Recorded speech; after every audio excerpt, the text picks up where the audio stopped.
Hello दोस्तों, good morning. अपने इस लेक्चर में हम एसएससी सीजीएल का जो हमारा प्री का लास्ट ईयर का एग्जाम हुआ था उसका इंग्लिश सेक्शन डिस्कस करेंगे। और मैं आपको अश्योर करता हूं कि मैं उस एग्जाम की आपको ईच एंड एवरी डिटेल इतने अच्छे से बताऊंगा कि एसएससी के किसी भी एग्जाम में इंग्लिश सेक्शन से कोई भी क्वेश्चन आएगा तो आप उसको इजीली सॉर्ट आउट कर सकेंगे। बट उसके लिए आप मेरी वीडियो में बने रहिए। ओके स्टूडेंट्स, तो अब हम स्टार्ट करते हैं।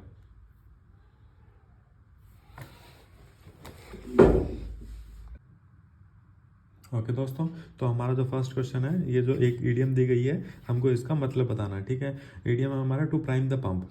ठीक है, हम किसी भी ईडियम को जब भी हम सॉल्व करते हैं तो हमको क्या देखना होता है, उसके जो वर्ड्स हैं उसमें मीनिंग छिपा होता है। ठीक है, उसी के अंदर कुछ मीनिंग छिपा होता है, उसी से हम उसको सॉल्व कर सकते हैं मोस्ट ऑफ द ईडियम। ठीक है, जैसे इसमें दो वर्ड है, एक प्राइम है एक पंप है। प्राइम का मतलब होता है जो चीज़ मेन होती है। ठीक है, उसको प्राइम बोलते हैं। और पंप होता है जैसे कि हम किसी को पंपिंग करते हैं, किसी में हवा भरना। ठीक है, हवा भरना उसको एनकरेज भी बोल सकते हैं, मतलब किसी को इंक्रोज करना है, मतलब इंकरेज करना, ये होता है पंपिंग। ठीक है, तो इसका टोटल का मतलब हो जाएगा टू प्राइम द पंप, मतलब किसी को इंकरेज करना उसकी ग्रोथ के लिए या फिर जो उसने एक्शन किए हैं उसके लिए। ठीक है, इस तरीके से इसका जो आंसर होगा वो 3 होगा, इंकरेज द ग्रोथ और एक्शन ऑफ समथिंग। मतलब किसी की ग्रोथ के लिए या फिर किसी के एक्शन के लिए उसको इंकरेज करना, उत्साहित करना, वो होता है to prime the pump. Okay, then second है हमारा ये जो सेंटेंस है ना, ये हमारा प्रेजेंट में दिया गया है, इसको हमको पास्ट में कन्वर्ट करना है। ठीक है, मतलब कि ये लिखा हुआ ना, just select the option that express the given sentence in past tense. ठीक है, इसको पास्ट टेंस में हमको कन्वर्ट करना है। जैसे हमारा सेंटेंस है, the declaration which come out from that office are not dependable. ठीक है, जो डिक्लेरेशन उस ऑफिस से बाहर आते हैं वो डिपेंडेबल नहीं है, मतलब कि ट्रस्टवर्दी नहीं है, विश्वास के लायक नहीं है। ठीक है, तो इसका हम क्या कहेंगे, ये हमारा प्रेजेंट इंडेफिनेट है, विच कम आउट जो बाहर आते हैं। ठीक है, और आर नॉट डिपेंडेबल मतलब कि ट्रस्टवर्दी नहीं है, विश्वास के लायक नहीं है। तो हम क्या बनाएंगे, इसको तो हम पास्ट इंडेफिनेट में कन्वर्ट कर देंगे, इसको हम आर का हम वर कर देंगे, मतलब कि पास्ट में कन्वर्ट कर देंगे इसको। ठीक है, the declaration which came out, इसका क्या मतलब हो जाएगा, the declaration which came out, जो कि घोषणाएं जो बाहर आई from the office were not dependable, वो ट्रस्टवर्दी नहीं थी, ऐसे कन्वर्ट हो जाएगा। बाकियों में देखो, इसमें फ्यूचर में कन्वर्ट कर दिया, विल का यूज किया, तो ये ऑप्शन गलत हो गया। इसमें which came out from the office are, ये आर का आर रह गया, इसको पास्ट में कन्वर्ट नहीं किया, इसलिए ये भी कैंसिल हो गया। देन फोर्थ है the declaration which come out, यहाँ पे ये प्रेजेंट में ही रह गया, तो इसलिए ये भी कैंसिल आउट हो गया। तो हमारा जो आंसर होगा वो first, the declaration which came out, came मतलब पास्ट इंडेफिनेट में कन्वर्ट कर दिया, सेकंड फॉर्म यूज कर दी, यहाँ पे आर की जगह हमने वाज वर का यूज किया। ठीक है, देन हमारा थर्ड क्वेश्चन है, मतलब जो ये मीनिंग है हेरेंग, इसका हमको इनमें से सिलेक्ट करना, 4 ऑप्शन में से जो इसको बेस्ट डिस्क्राइब कर रहा हो इसका मीनिंग। हेरेंग क्या होता है, हेरेंग होता है कि मतलब एक लेंथी एंड एग्रेसिव स्पीच होती है, मतलब कि एग्रेसिव स्पीच मतलब जिसमें किसी की आलोचना की जाती है। जैसे कि हम देखते हैं जो मिनिस्टर है एक दूसरे को हेरेंग करते हैं, हेरेंग मतलब कि एक दूसरे के खिलाफ में एग्रेसिव स्पीच देते हैं, एक दूसरे की आलोचना करते हैं, क्रिटिसाइज करते हैं, तो हेरेंग भी वहाँ पे हम हेरेंग भी यूज कर सकते हैं। ठीक है, तो हेरेंग का मतलब हो गया a lengthy and aggressive speech.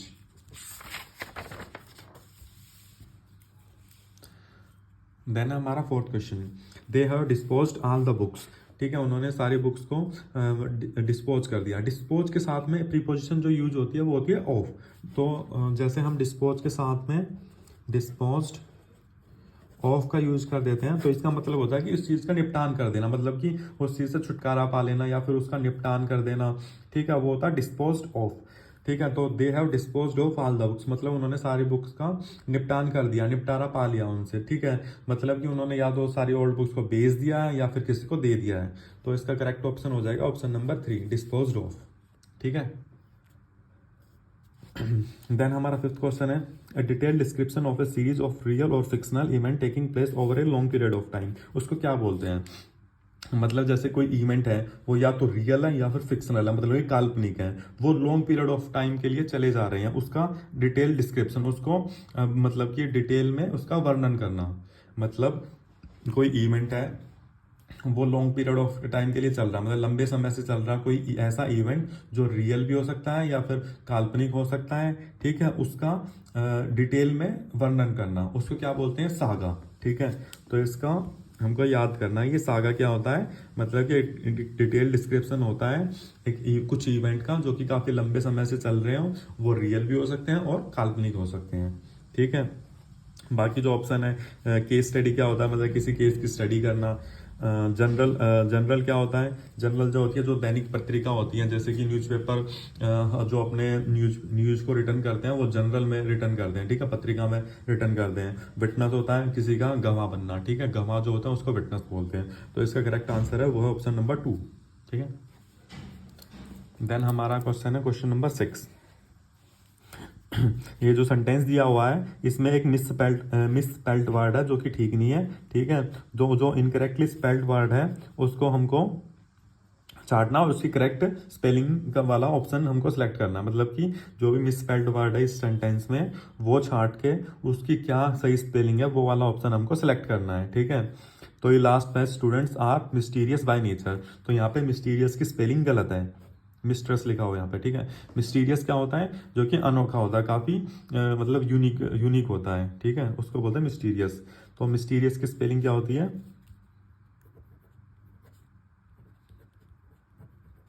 Mysterious, ये स्पेलिंग होती है जो कि ऑप्शन नंबर 4 में रिटर्न है, ठीक है। ये हमको सिलेक्ट करना है। देन फोर्थ है select the incorrectly spelled word, जो भी इसमें से इनकरेक्टली स्पेल्ड वर्ड है उसको हमको छांटना। जैसे कि रीजनेबल है वो करेक्ट है, ब्लेस्ड है मतलब किसी को आशीर्वाद देना वो भी ठीक है, लाफेबल भी ठीक है। जो प्रोफेन लिखा हुआ ना यहाँ पे वो ऑप्शन नंबर 4 जो हमारा गलत है, ठीक है। जो प्रोफेन की जो स्पेलिंग होती है वो होती है PROFANE, प्रोफेन, ठीक है। और जो प्रोफेन क्या होता है, प्रोफेन होता है कि मतलब जो किसी का अपमान या अपमान करने वाला होता है उसको बोलते हैं प्रोफेन, ठीक है। मतलब जो किसी की आलोचना करता हो, किसी का अपमान करता हो, किसी के खिलाफ में डिसरिस्पेक्ट शो करता हो उसको बोलते हैं प्रोफेन, ठीक है। तो प्रोफेन मतलब क्या होता है, मतलब कि जो किसी का अपमान करता है, किसी की डिसरिस्पेक्ट करता है। तो इसका सिनोनिम प्रोफेन का क्या होगा, किसी की डिसरेस्पेक्टफुल, मतलब किसी के प्रति में डिसरेस्पेक्टफुल होना, मतलब किसी का अपमान करना। और इम्पायस भी इसका सिनोनिम होता है प्रोफेन का। और एक सिनोनिम इसका इर्रिवरेंट भी होता है, IRREVERANT, इर्रिवरेंट, ठीक है। ये तीनों इसके सिनोनिम भी है प्रोफेन के, ठीक है। तो प्रोफेन का मतलब क्या होता है, मतलब किसी का अपमान करने वाला। जैसे कि हमारे जो एस्टेब्लिश बिलीफ हैं, जैसे जो हमारी मान्यताएं हैं, जो हमारे विचार हैं उसका अपमान करने वाला, ठीक है, उसको बोलते हैं प्रोफेन। प्रोफेन क्या हो गया, जो किसी का, जो हमारे जो बिलीफ है उसका अपमान करने वाला। इसके सिनोनिम ये हो गया इर्रिवरेंट, डिसरिस्पेक्टफुल और इम्पायस, ठीक है स्टूडेंट्स। देन हमारा 8th क्वेश्चन है the river flowing under the bridge, ठीक है। इसमें हमको जो फ्लोइंग है उसको करेक्ट करके ऑप्शन सेलेक्ट करना है कि कौन से ऑप्शन में इसका करेक्ट है, ठीक है। तो इसका जो ऑप्शन होगा वो होगा option number 3, the river flows under the bridge, ठीक है। तो जो चीजें मतलब रेगुलरली हो रही है ना उसके लिए हम कौन सा टेंस यूज करते हैं, past present indefinite tense use करते हैं, ठीक है। जो चीजें रेगुलरली हो रही हैं, जैसे कि the sun rises in the east, तो यहाँ पे भी हमने क्या किया, द सन राइजेस, राइज के साथ में ऐसे ईएस लगाया, मतलब ये प्रेजेंट इंडेफिनिट टेंस है, ठीक है। ऐसे ही यहाँ पे the river flows under the bridge, ठीक है। तो इस तरीके से जो चीज रेगुलरली होती है उनके लिए हम प्रेजेंट इंडेफिनिट टेंस यूज करते हैं। तो इसका ऑप्शन होगा ऑप्शन नंबर 3। ऐसे ही जैसे मैं सुबह जल्दी उठता हूँ, I wakes up early in the morning, मतलब जो चीज़ें रेगुलरली हो रही हैं, ओके, उनके लिए हम प्रेजेंट इंडेफिनिट यूज करते हैं। ये हमने अपने जो टेंस किए थे उसमें भी हमने ये देखा था, ठीक है, जो हमने इंग्लिश की सीरीज स्टार्ट की थी उसमें। द 9th क्वेश्चन है, 9th क्वेश्चन की ये जो स्टेटमेंट दी गई है इसमें फिर एक वर्ड को इन्होंने अंडरलाइन किया गया और फिर कहा कि इसका जो सिनोनिम है वो बताओ कौन सा होगा, ठीक है, अप्रोप्रिएट सिनोनिम इसका जो भी हमारा अंडरलाइन वर्ड है। तो इसमें इसके लिए हम ये पूरा सेंटेंस भी पढ़ सकते हैं या डायरेक्टली इस पे आ सकते हैं, ठीक है। पूरा सेंटेंस पढ़ना चाहो तो पूरा सेंटेंस पढ़ लो। The case of Vanuatu in 2020 is a clear example of the constant and complex challenges faced by SIDS. SIDS क्या होती हैं, स्मॉल आइलैंड डेवलपिंग कंट्रीज हैं। जैसे कि जो वनुआटू है ये एक कंट्री है जो कि आइलैंड कंट्री है, मतलब कि समुद्र के बीच वाली कंट्री है, स्मॉल आइलैंड डेवलपिंग कंट्री। तो 2020 में क्या हुआ था, हमारा कोरोना आया था, तो उसके दौरान हमने क्या देखा, जो सीड्स कंट्री है उसने काफ़ी चैलेंजेस फेस किए, ठीक है। तो इसका it shows how seeds are dealing with multiple crisis at the same time, मतलब कैसे वो बहुत मल्टीपल क्राइसिस, मतलब कि बहुत सारे डेंजर का सामना करती हैं ये सीड्स कंट्री, ठीक है। And how covid has particularly exposed seeds extreme and interlinked vulnerabilities, ठीक है। और जो कोविड-19 है वो एक एग्जाम्पल है, उसने एक्सपोज किया है जो सीड्स हैं, सीड्स कंट्री हैं, उनकी एक्सट्रीम एंड इंटरलिंक, एक्सट्रीम मतलब कि अनंत, और इंटरलिंक मतलब एक दूसरे से जुड़ी हुई काफ़ी उनकी वल्नरेबिलिटीज क्या होती है, ये होती है मतलब कि उसकी कमजोरियाँ, ठीक है। ये सीड्स कंट्री की कमजोरियाँ को उसने उजागर किया है, एक्सपोज किया, ठीक है, कोविड-19 ने। मतलब कैसे उजागर किया होगा, मतलब कि जो आइलैंड कंट्री है वहाँ पे लोग नहीं पहुँच पा रहे, जैसे कि क्या हो गया था कोरोना में, बाहर निकलना बंद हो गया था, तो जो सीड्स कंट्री है वहाँ के लोगों का एकदम से दूसरे जो हमारी जो मेन लैंड कंट्री है उनके साथ में कट ऑफ हो गया, मतलब वहाँ से जो सामान पहुँचता था वो नहीं पहुँच पाया, उनको सर्वाइव करना काफ़ी मुश्किल हो जाता है ऐसे पीरियड। तो इंटरलिंक्ड है, इंटरलिंक का सिनोनिम क्या होगा, इंटरलेस्ड होगा, ठीक है। इंटरलेस्ड कैसे होगा, जैसे इंटरलिंक का मतलब एक दूसरे से जुड़ा हुआ, ऐसी सीवियर क्या होता है जो एक दूसरे से चीज जुड़ी हुई होती है, ठीक है। बाकी हम देखें कंटिन्यूस का मतलब होता है जो चीज लगातार हो रही हो, फ्री होता है मतलब कि ये स्वतंत्र, सीवियर हो गया काफी, मतलब जो चीज काफी भयंकर हो, ठीक है, उसको बोलते हैं severe. Select the option that can be used as one word substitution। इसलिए ये क्या वन वर्ड सब्सटीट्यूशन है। A person who compiles a dictionary, जो पर्सन डिक्शनरी को कंपाइल करता है उसको क्या बोलते हैं, उसको बोलते हैं लेक्सिकोग्राफर। मतलब जो पर्सन जैसे डिक्शनरी को अरेंज करता है, उसको कंपाइल करता है, उस पर्सन को हम बोलते हैं लेक्सिकोग्राफर, ठीक है। और जो बाकी जो वर्ड्स हैं उसको हमको पता है, जैसे कि बिब्लियोफाइल क्या होता है, बिब्लियोफाइल वो पर्सन होता है जो कि बुक से प्यार करता है, बुक का लवर होता है, ठीक है, वो उसको बोलते हैं बिब्लियोफाइल। ऐसे प्लेगियारिस्ट क्या होता है, प्लेगियारिस्ट होता है वो पर्सन जो दूसरों के लिटरेचर की चोरी करके अपने में ऐड करता है, ठीक है, मतलब कि लिटरेचर की चोरी, मतलब साहित्य की चोरी करता है, उसको बोलते हैं प्लेगियारिस्ट। और जो आइकोनोक्लास्ट होता है, आइकोनोक्लास्ट होता है वो पर्सन होता है जो क्रिटिक्स होता है, जैसे कि दूसरों की आलोचना करने वाला होता है, उसको बोलते हैं आइकोनोक्लास्ट। ओके स्टूडेंट्स, तो ये हमारा 10th क्वेश्चन था ना। 11th है मतलब कि हमें मोस्ट अप्रोप्रिएट एंटोनिम सेलेक्ट करना है सोफिस्टिकेटेड वर्ड का from the given sentence. Sophisticated क्या होता है, सोफिस्टिकेटेड होता है काफ़ी एक्सपीरियंस्ड, मतलब कि जो चीज़ काफ़ी एक्सपीरियंस हो, काफ़ी नॉलेजेबल हो, उसको बोलते हैं सोफिस्टिकेटेड, ठीक है। The tribe had no access to modern technology or resources and had to rely on the primitive tools and techniques for survival।